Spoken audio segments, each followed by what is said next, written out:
Dame, after the game, the emotion and anger you showed in saying "put respect on my name," who was that directed at? Whoever has something to say. Was there anybody in the arena that in particular? It was just a bunch of people on the opposite side, that press row area, and those are the people who usually have something to say or put out whatever they put out. So it was just in that direction. Next question is coming from Dave McMiniman with ESPN. Hey, Dame. There are some names in the sport of basketball that resonate a little bit more. Wilt Chamberlain is kind of in that Paul Bunyan larger-than-life category. Today, you joined him as one of the only two players in league history to have 360-point games in the same season, and I'm curious your thoughts on that accomplishment. I'm first of all, I'm happy to be in that type of company. It's an honor. And I'm also happy that it came, two of the three came in a winning effort. And, tonight couldn't have been better timing for that type of game. So, like I said, it's a pleasure and an honor to be in company with Wilt. And hopefully, it can continue. The next question is coming from Casey Holdall with Trailblazers.com. Damian, can you just talk about what you were thinking and feeling in that fourth quarter? Obviously, you guys aren't able to get a field goal, I think, until midway through the quarter. You're able to get to the line, but that's about the only thing you got going. So what's going through your mind at that time? And also, what are you thinking when you see that shot bounce off the rim, go 20 feet, and then go back down? Well, when I let it go, I shot it real straight. I was like, well, that's on line, and I thought it was going to go in. So when it hit back rim and went straight up, I kept watching it because I was like, I think that's going to go in. And it dropped in. But, I think that was, my cousin, rest in peace, Chef B. I think that was him dropping that in for me. The next question is coming from Chris Mannix with Sports Illustrated. And when CJ's struggling with his shot the way he did tonight, when he goes to the free throw line, those last two shots are huge at the end. Do you say anything to him? Do you feel like he already has the confidence that he, even on a tough shooting night, he can step in and make it? I think one thing that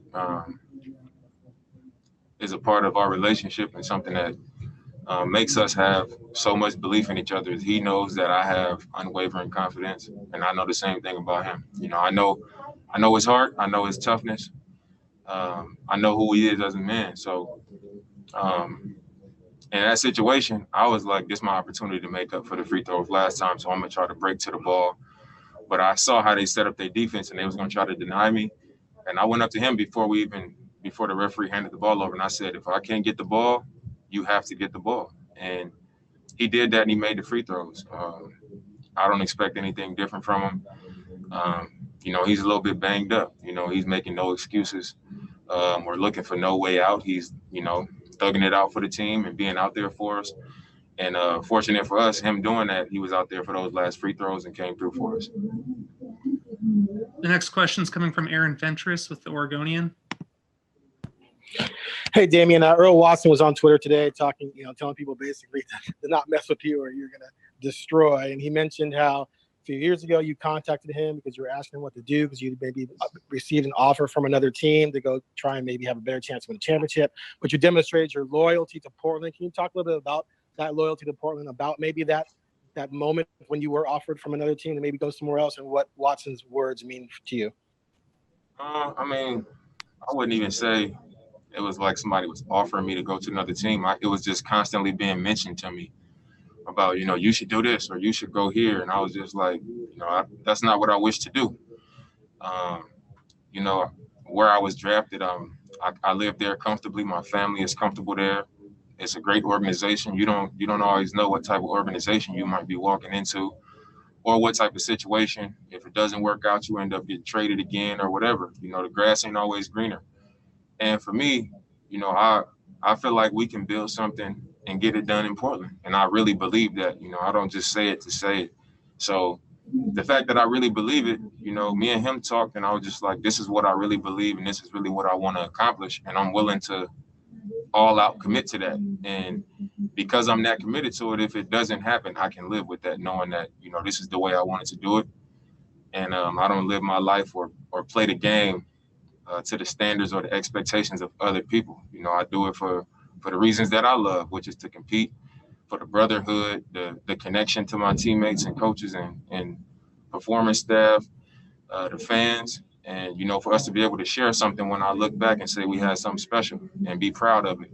You know, not that when I'm done playing, I look back like, oh, you did this and then you bounced here and you bounced there. That's not what I wish for my career. So I talked to Earl about that because that's one of my good friends. I trust his word and he has great experience. So that's all that was.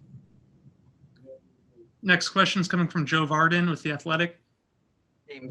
So to recap, you scored 61 points after scoring 51 in a game you absolutely had to win to keep your playoff hopes alive in a pandemic in an empty gym. Like, is all this like settling on you just what you accomplished tonight and how special and strange this is? I mean, not really. I don't. I know it was a great game, you know, last game and this game. But I'm going out there thinking I'm gonna do whatever I got to do for us to win these games. And even like some of my closest friends, they get on my case all the time. Like, man, you don't appreciate what you do enough. You don't realize what you do, because I always move on to the next thing. What do I have to do now? What can I do better? You know, I've always been that way, and I think that's part of why I've been able to get to where I've got to. But I think once maybe once the season is over, or maybe when my career is over, I'll look back at a lot of these moments and be proud to tell my kids and, you know, share that story like, damn, I really did that, you know. But while you're in the moment, I've never been able to just kind of sit on it and be like, oh, I did this or I did that. I don't know why I just can't. You got to do it again Thursday. Yeah, I just move on if whatever is necessary. Next question is coming from Jason Quick with The Athletic. And can you give some insight into what Brandon was like and what your guys' relationship was like, and then also how you have been able to deal with that? Well, he passed during the quarantine in Portland. He was going to be coming to my house to make breakfast, and passed out. And we was all worried, so I just went over to his house, to see what was going on. And when I got there, he had just passed, so I was able to get there and say my goodbyes, and he was just, laid there, and they kind of put him in a peaceful place. And, we prayed over his body and, said our goodbyes. CJ came. He was tight with CJ as well. Me and CJ, we cried together, you know what I'm saying? And that's also part of our brotherhood. But during, the quarantine, even at the end of the season when we were pushing to get into the playoffs, he was the one person I was with every day, and he was encouraging me, because you gotta eat healthy foods. You gotta make sure you get this in, make sure you get breakfast before you leave. Make sure you stay hydrated. I brought some waters in here. Take these waters to the room. He was just the person that was on top of a lot of things for me and wore a lot of hats for me. In the summertime, when I go to Utah for 3 weeks to train at school, when I go to Phoenix to train for weeks, he was, right-hand man. Everything I needed, he did for me, basically. And losing him, it hurt. He was my first cousin that was that close to me that passed away. So it was tough. And, I just try to continue what I feel like he would want me to do.